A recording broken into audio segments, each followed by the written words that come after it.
Hello guys, welcome back on my YouTube channel. मैं हूं Ruby Siddiqui. मैं आपको बताती हूँ मेनली ट्रेडिंग या शेयर मार्केट के बारे में। देखो, एक सिंपल सा मैं आपसे क्वेश्चन पूछती हूँ। जब भी हमें शेयर मार्केट में इन्वेस्ट करना होता है तो हमेशा हम दूसरे के टिप पर क्यों डिपेंड होते हैं? कोई आए हमें बता दे कि कौन सा हमें शेयर पिक करना है और उसको पिक करके हम लोग पैसे कमा लें या अमीर बन जाएं। अच्छा, एक बात बताओ, अगर उसको खुद एकदम कन्फर्म पता होता कि हाँ कौन सा शेयर ऊपर उठने वाला है तो वो खुद से नहीं जितना चाहता उतना खरीद लेता। इस वीडियो में मैं आपको मेनली 5 स्टेप्स बताने वाली हूँ जिसको यूज करके चेकआउट करके आप भी इजीली इन्वेस्टिंग के लिए अच्छी कंपनी फाइंड आउट कर सकते हो। ठीक है, किसी भी अच्छी कंपनी जिसमें आप इन्वेस्ट कर सको उसको ढूंढने का सबसे पहला है तरीका मेक इन प्रॉफिट। देखो, मेक इन प्रॉफिट का मतलब है, मान लो कोई कंपनी है, ठीक है, उसका जो भी प्रॉफिट है कभी बढ़ रहा है, कभी घट रहा है, कभी स्टेबल रह रहा है, तो फिर ऐसा कंपनी मुझे तो बिल्कुल पसंद नहीं है। ऐसी कंपनी से दूर ही रहना चाहिए। पता है, आपको ऐसी कंपनी चूज करना चाहिए जिसका जो प्रॉफिट है वो लगातार बढ़े, हर क्वार्टर बढ़े, हर साल बढ़े। क्योंकि जाहिर सी बात है भाई, कंपनी का जब प्रॉफिट बढ़ेगा तभी तो जो इन्वेस्टर्स हैं उनका प्रॉफिट बढ़ेगा। तो मेक इन प्रॉफिट का यही मतलब होता है कि ऐसी कंपनी चुनो जो हर बार, हर समय, हर टाइम के साथ साथ प्रॉफिट कमाए। देखो, दूसरा अमेजिंग स्टेप्स है डेब्ट या कर्जा देखना। दूसरा चीज मेनली यही आपको देखना है कि जिस कंपनी में आप इन्वेस्ट करने की सोच रहे हो या जिस कंपनी में आप इन्वेस्ट करना चाह रहे हो, कहीं उस कंपनी के ऊपर कर्जा तो नहीं है, और अगर कर्जा है तो कितना है। क्योंकि अच्छी कंपनी होने के लिए उस पर कर्ज या तो ना हो, या तो अगर हो भी तो बहुत कम ही हो या ना के बराबर हो, तभी वो कंपनी अच्छी है। अब आप सोच रहे हो कि भाई मैं पता कैसे कर पाऊंगा, तो मैं आपको बता दूं, स्क्रीनर जो ऐप होता है उस पर अगर आप किसी भी कंपनी का नाम सर्च करो तो उस कंपनी का पूरा डिटेल आपको मिल जाएगा, जिसमें ये भी आप जान सकते हो कि उस पर कर्जा वर्जा कितना है। और इसके बाद भी कोई दिक्कत आए तो आप मुझे कमेंट कर देना, मैं आपको अच्छे से बता सकती हूँ, समझा सकती हूँ कि आप कहाँ कैसे पता कर सकते हो। तीसरा सबसे इंपॉर्टेंट स्टेप्स ये है किसी भी कंपनी का ROE यानी कि रिटर्न ऑन इक्विटी देखना। किसी भी कंपनी का अच्छा होने के लिए उसका जो ROE है वो ज़्यादा होना चाहिए। ROE कैसे निकालना है अगर आप नहीं जानते हो तो डिस्क्रिप्शन में मैंने आपको पिछले वीडियो का लिंक दिया हुआ है, जिसमें मैंने आप कैलकुलेशन भी बताया है कि कैसे आप ROE निकाल सकते हो, जाकर आप देख सकते हो। ROE के बारे में आपको थोड़ा सा शॉर्ट में बता देती हूँ ताकि आप इजीली समझ पाओ। देखो, जब आप किसी भी कंपनी में इन्वेस्ट करते हो तो आप बन जाते हो इक्विटी होल्डर। तो आपको ये देखना होता है कि जो आप इन्वेस्ट कर रहे हो उस पर कंपनी आपको कितना % प्रॉफिट दे रही है, यानी कि आपके लगाए गए पैसे पर कितना % कंपनी रिटर्न दे रही है, यही होता है ROE। जैसे कि अगर मान लो कि आप किसी ऐसे कंपनी का तलाश कर रहे हो जो आपका जो रिटर्न है यानी कि जो प्रॉफिट है वो 20% दे, ठीक है, तो आपको ऐसी कंपनी चूज करनी चाहिए जिसका जो ROE है वो 20% से ज़्यादा है, ताकि आप उस कंपनी से 20% या उससे ज़्यादा के रिटर्न की उम्मीद रख सको। तभी रख सकते हो जब उसका ROE ज़्यादा रहेगा। तो सिंपल सा ROE का मतलब यही होता है कि जो कंपनी है वो जो भी शेयर होल्डर्स हैं उनके पैसे पर कितना % प्रॉफिट दे रही है।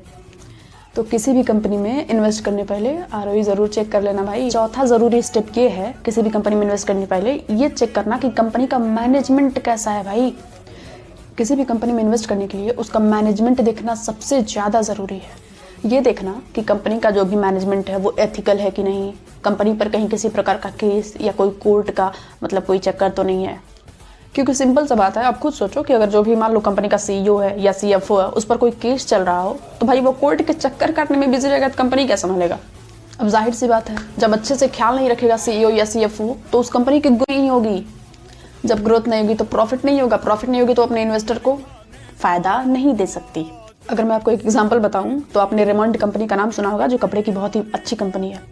उसके जो मालिक है सिंघानिया, गौतम सिंघानिया, उन पर उनकी वाइफ ने केस कर दिया और दूसरे ही दिन, जिस दिन केस किया था उसके अगले ही दिन उस कंपनी का जो शेयर है 10% नीचे गिरा था। तो इसीलिए कंपनी का मैनेजमेंट देखना बहुत ही ज़्यादा ज़रूरी है। अब आप सोच रहे हो कि भाई आप पता ये कैसे जान पाओगे, तो मेनली आप किसी भी कंपनी का जिसमें आप इन्वेस्ट करने का सोच रहे हो उसका नाम सर्च करके और उसके बाद से गूगल पे से देख लो कि उसका कोई कोर्ट केस तो नहीं है या ऐसा कुछ। आपको गूगल पे इजीली सब कुछ मिल जाएगा। जैसे कि रेमंड वाला, आप अगर अभी सर्च करो रेमंड कोर्ट केस, उसकी पूरी हिस्ट्री आपको मिल जाएगी कि कैसा है वो और कब केस हुआ था, कितना प्रॉफिट हुआ, कितना लॉस हुआ। तो वहाँ से गूगल से आप इजीली सर्च कर सकते हो इस बात को कि किसी भी कंपनी का मैनेजमेंट कैसा है और फिर उस पर कोई केस है या नहीं। पांचवा सबसे ज़रूरी स्टेप है कॉम्पिटिटिव एडवांटेज। देखो, कॉम्पिटिटिव एडवांटेज की बात करें तो जैसे कि मान लो कोई जूते बनाने वाली कंपनी है जिसमें आप इन्वेस्ट करने की सोच रहे हो, तो आप जिस कंपनी में इन्वेस्ट करने की सोच रहे हो, आपको भी पता है जूते बनाने वाली तो बहुत सारी कंपनियां हैं, तो आपकी कंपनी उनसे अलग कैसे है? आपकी कंपनी में ऐसा क्या खास बात है, क्या अलग कर रही है जिससे उसका ग्रोथ होने की संभावना है, या एक तरह से लोग उसका प्रोडक्ट ज़्यादा खरीद रहे हैं? ये देखना बहुत ज़्यादा ज़रूरी है। जैसे कि मान लो अगर कोई कंपनी में है जिसमें आप इन्वेस्ट करने का या इन्वेस्ट करने का सोच रहे हो और वो उसका कंपटीशन लेवल हाई है, हमेशा कुछ नया करती है, लोग एक्साइटेड होते हैं उसके ब्रांड का नाम सुन के, या मतलब उस पर ट्रस्ट करते हैं, तो फिर ऐसी कंपनी का फ्यूचर में ग्रोथ ज़्यादा होने की संभावना होती है। और ये अगर जाहिर सी बात है कंपनी की ग्रोथ होगी तो आपकी ग्रोथ होगी, आपका भी प्रॉफिट होगा। जैसे अगर मैं कंपटीटिव एडवांटेज का एग्जांपल आपको बताऊं तो आपने नाम सुना होगा शायद, ट्राइडेंट एक कंपनी है जो अपने हर इन्वेस्टर को 10% की छूट देती है। ये एक टेक्सटाइल कंपनी है जो टॉवेल, बेडशीट ये सब बनाती है। 10% छूट की वजह से ये बाकी कंपनियों से अपने आप को अलग भी करती है, लोग इसका शेयर ज़्यादा बाई करते हैं और प्रोडक्ट भी ज़्यादा यूज़ करते हैं, जिससे इसका ग्रोथ होता है और इन्वेस्टर्स को फ़ायदा भी। तो ये थे 5 इंपॉर्टेंट स्टेप्स। इसके आगे का बात करते हैं। देखो, मान लो आपने कोई ऐसी कंपनी ढूंढ ली जो डेब्ट फ्री है, उसका ROE अच्छा है, उसका मैनेजमेंट अच्छा है और कंपनी मतलब कुछ अलग भी कर रही है, यानी आपके जितना भी आप चेक किए हो सब पर वो खरीद रही है, अच्छी कंपनी है। यानी कि अब लास्ट में क्या करोगे, बारी आती है शेयर खरीदने की।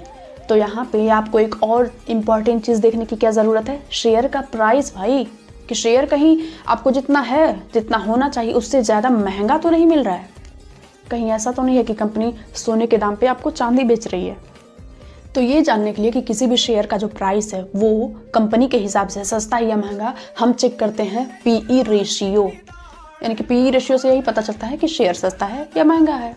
इस वीडियो में मैंने PE रेशियो नहीं बताया है, पिछले वीडियो में डिस्क्रिप्शन में जो लिंक है वो उसमें आप PE रेशियो आराम से चेक कर सकते हो। तो ये था आज का फुल नॉलेजेबल वीडियो और उसके 5 स्टेप्स, जिसको यूज करके जो बिगिनर्स हैं वो भी इन्वेस्टमेंट कैसे करें या कैसे अच्छी कंपनी चूज करें वो सीख सकते हैं।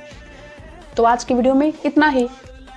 और हाँ, अगर मान लो आप किसी स्पेशल कंपनी का चाहते हो कि मैं फुल एनालिसिस करके आपको बताऊं कि वो सही है कि नहीं, तो आप कमेंट में मैसेज कर सकते हो, जिससे मैं उसका पूरा वीडियो मतलब पूरा एनालिसिस करके आपको उसका वीडियो ज़रूर लाऊंगी, जिससे आपको अच्छे से पता चल जाए।